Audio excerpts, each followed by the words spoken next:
Kevin Hart threw himself a party, a big one. The kind only Netflix can pull off. Live audience, a list celebrities, The Roots as the house band, and millions of people watching from home. May 10th, 2026. The Kia Forum in Inglewood, California. The plan was simple. Invite your famous friends, let them roast you, laugh it off, and go home looking like the most untouchable man in Hollywood.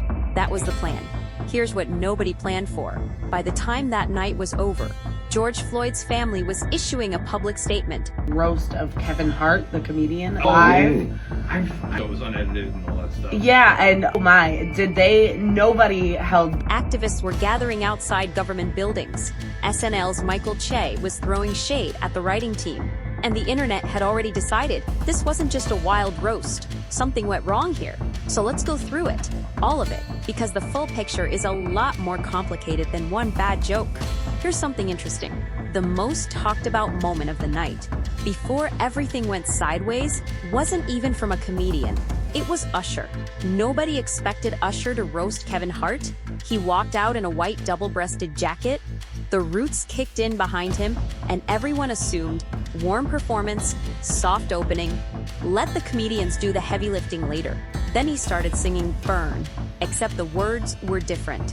Kevin Hart heard the first line and immediately stood up from his seat. What the F, asterisk, are you doing? And he meant it.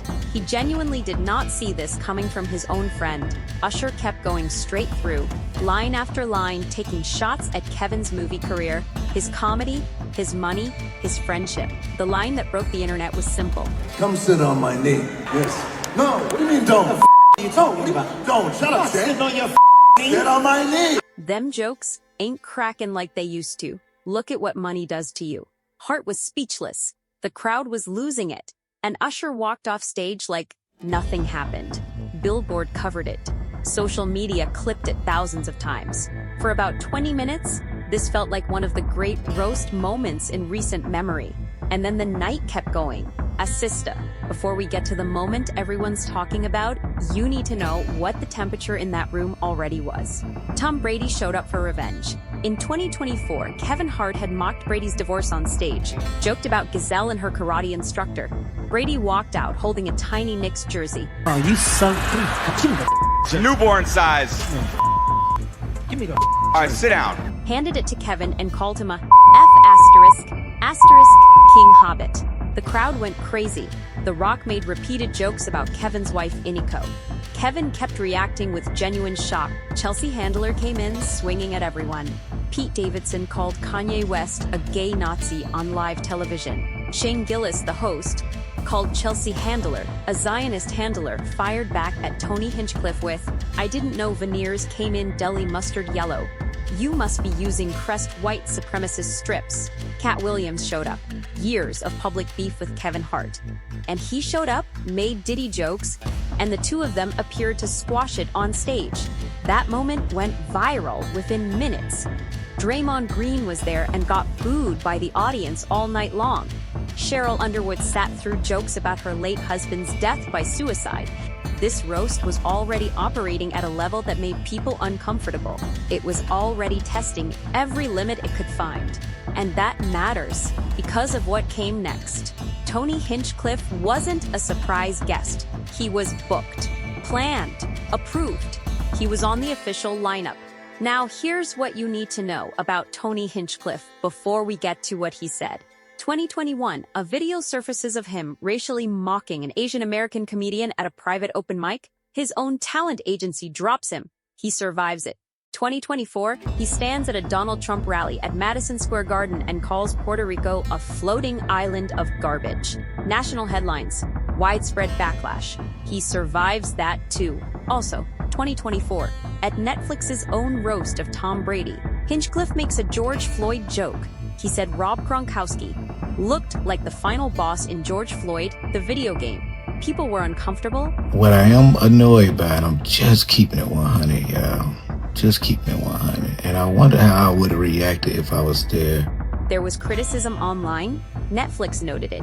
And then Netflix invited him back. That's the detail that keeps getting buried. Netflix already knew his history.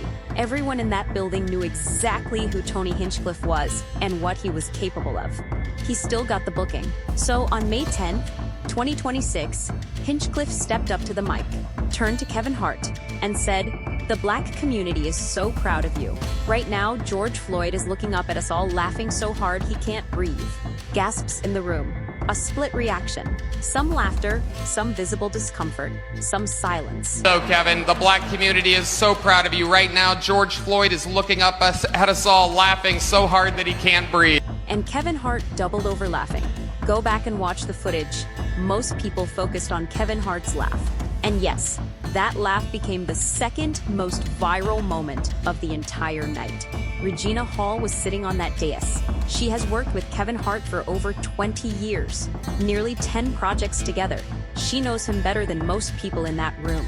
When Hinchcliffe delivered that line, she wasn't laughing. She was completely still, stone-faced. The camera caught it, and when people went back and watched closely, that expression said more than anything else that happened that night. She knew something was wrong. And so did parts of that audience. But nobody said anything. Nobody stopped it. The night just kept moving. The next morning, Travis Kane's spokesperson for the Gianna and George Floyd Foundation went to TMZ and said, "Daughters, we are trying to rebuild things for our community and make things better in our community. Let's try to be a little bit more positive and not sit up there doing colon inspections by white comedians." The foundation called Hinchcliffe a racist comedian. They said they were baffled by his apparent obsession with using George Floyd's name for laughs, twice now across 2 Netflix events. But here's what they said about Kevin Hart specifically. They alleged that Hart gave Hinchcliffe the green light for the joke. That Hart, as the man whose name was on the show, whose approval controlled who got on that stage, knew or should have known and said nothing. They said Hart should have told Hinchcliffe before the cameras ever rolled that George Floyd's name was off the table. He didn't, and then there's Gianna. George Floyd's daughter was 6 years old when her father died. She is now 12. And according to the foundation, she is being bullied in school, not because of anything she did, because her father's death keeps getting turned into a joke on major platforms. And that joke follows her into every classroom, every hallway, every school day. Community advocates in Minneapolis gathered publicly to demand a response. Civil rights activist Nekima Levy Armstrong said the joke made her sick to my stomach. They called for a public apology from Hinchcliffe, a public statement from Hart, and for Netflix to remove or edit the clip. Activist Tamika Mallory posted on Instagram, "There is literally no tessayenge funny about how George Floyd was murdered. Allowing that white man or any other man to stand up there and disrespect us while laughing is disgusting." Comedian Lil Rel Howery called the moment disgusting, but pointed out something specific. Bringing up George Floyd and the way he did it was just fucked. The same audience that booed Draymond Green all night long went completely silent when Hinchcliffe delivered that line. No boos, no pushback, nothing, just silence and laughter. And the night moving on. After the roast, Kevin Hart went on Instagram. He praised nearly everyone, called it a great night, called Hinchcliffe relentless but funny. And then he said this, "You can't have emotions. You have to understand the assignment." That line went almost as viral as the joke itself. Man, Shane Gillis was amazing. Fucking Chelsea Handler was amazing. Pete Davidson, amazing. Because the Floyd family wasn't asking Kevin Hart to have emotions about jokes made at his own expense. They were asking him to have emotions about a dead man's family, about a 12-year-old girl, about a comedian with a documented history of using that same name for laughs, twice on the same platform. Quite fake. On X, the criticism of Hart came fast and from multiple directions. Some said he created an environment where this kind of material was not just tolerated, but condoned. Others focused specifically on the laugh, on the cameras catching him doubled over, on the fact that he defended Hinchcliffe publicly the very next morning. SNL's Michael Che, who had pulled out of the roast before it happened, raised a separate issue entirely. He pointed out that the majority of the roast writing team was white, 17 writers total. Some were black, Harry Ratchford, Chris Spencer, Joey Wells. The overall breakdown raised a question nobody on the inside was asking out loud. Who was in that writer's room deciding what was acceptable? Who signed off on the direction this roast was going to take? Nobody answered that question either, and Meek Mill, who closed out the night with a performance of Dreams and Nightmares, posted on X before the night had even fully ended. /O to Kevin Hart and Netflix, that roast was toxic as S***T. Tony Hinchcliffe made a George Floyd joke at the Netflix roast of Tom Brady in 2024. Netflix watched it happen. Netflix knew his history. The Asian American comedian incident. The Puerto Rico rally comment. Netflix still booked him for the roast of Kevin Hart in 2026. Kevin Hart knew Hinchcliffe's history. Hart's team knew his history. Hart had control over who appeared on his show. And Hart, according to the Floyd family, gave him the green light anyway. The writer's room, majority white, built the framework for the night. And somewhere in all of those decisions, at Netflix, in Hart's camp, in that writer's room, nobody said, this man already did a Floyd joke once. Maybe this time we say something. Nobody said it. This is not about one comedian going too far on one night.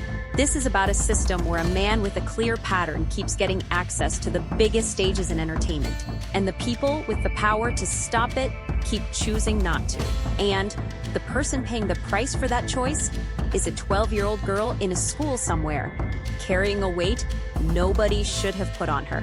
X was a war zone by the time the night ended. I could never be a part of a roast. I'd be ready to fight 2 minutes in. Katt left that building hating him even more. That roast crossed every line there is. The whole thing was wild, but that Floyd joke was something else entirely. Opinions were split. Some defended the roast format. Nothing is off limits. Everyone knows what they're signing up for. This is how roasts work. Others pointed out the obvious. George Floyd didn't sign up for anything. Gianna Floyd didn't sign up for anything. Cheryl Underwood's late husband didn't sign up for anything. The people who got hurt the most by this night were the ones who never had a seat at the table. Meek Mill's tweet kept circulating. Toxic as S***T.